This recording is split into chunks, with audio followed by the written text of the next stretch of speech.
Hi everyone, welcome back to my channel. My name is Amanda and here we talk about anything and everything how to grow your social media. For those of you who are returning, thank you so much for being here today, and if you are new to my channel, I am so very excited to have you here as well. Before we get started, I would love to ask if you wouldn't mind pressing that subscribe button, and don't forget to hit the bell so that you receive notifications whenever I post a new video. And if you do like this video, by the end of it, please don't forget to give it a thumbs up. It helps me a ton. Let's get started.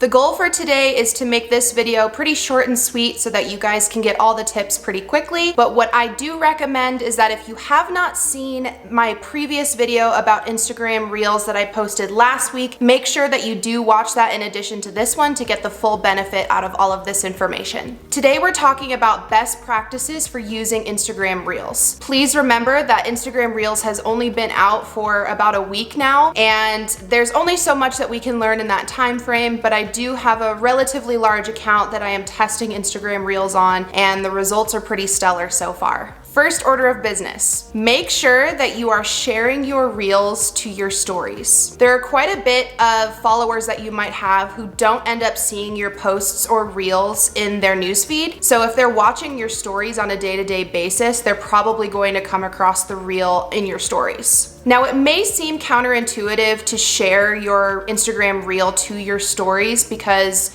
your followers can see that entire Reel in your stories as opposed to just seeing it in their feed, which means they can't engage with it. But I think this is an awesome tip because if you're sharing it in your stories, you're going to in turn get more views because it does play the entire video. Any amount of views are going to help push your Reel out, so I would take advantage of this. Number 2. When you go to share your Reel, make sure that you're sharing it into your profile grid as well, so your regular profile feed. The reason I say this is because if people end up on your feed from a feature that you might have, or they just end up seeing one of your posts somewhere else, they're going to quickly see your Reel right at the beginning of your feed, which gives you more views and possibly more engagement if they click on it. Now, if the Reel doesn't end up doing well, or you don't like the way that it looks on the feed anymore, you have the option in your Reels tab to remove the Reel from your profile grid. So as soon as you post your Reel, you should definitely be posting it to your profile grid. And then again, if you don't want it there anymore, you can take it down later and it will still stay in your regular Reels section.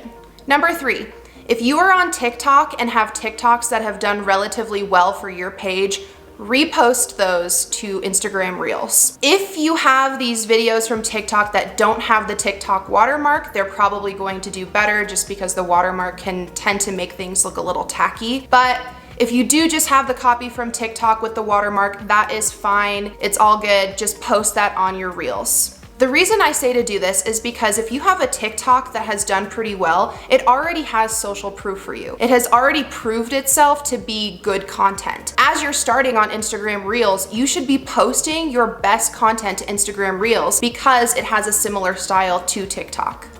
Number 4, another big tip that I have is for your captions. The way that Instagram Reels shows up on the Instagram Reels page, similar to TikTok's For You page, is that it only shows about a line, maybe 2 lines of your caption. So if you're writing a really long caption, most of your followers or people who come across your video are not going to see it. So keep your captions short and sweet and to the point. If you have a short and captivating caption, it's more likely that people are going to read that caption really quickly and then stay on your video to watch it, because a great caption that goes with a great video is going to get that watch time up for you on your Reels. Number 5.